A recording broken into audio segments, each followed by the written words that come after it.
Welcome back to Mumford Restoration, and today we're looking at a Lincoln bed. This is 1859, 1860 bed, probably from the Massachusetts area, and it has a removable top crown, and you can see that the finish has just become diminished over time. It has a beautiful set of rails with an extra top piece that's carved with detail from that era, and it has a iron key lock. And then these are the slats. So this piece is going to be totally restored. It has a few repairs. The crown needs to be mounted better. It has a couple of cracks in the crown and then one rail that needs repair. And so you can see down here at the bottom is the piece that needs repair.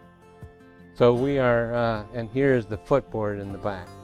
So we're excited about this piece turning out well. This is the old style bed from Lincoln's era, and boy, I think it's going to look really great when all the walnut is revived.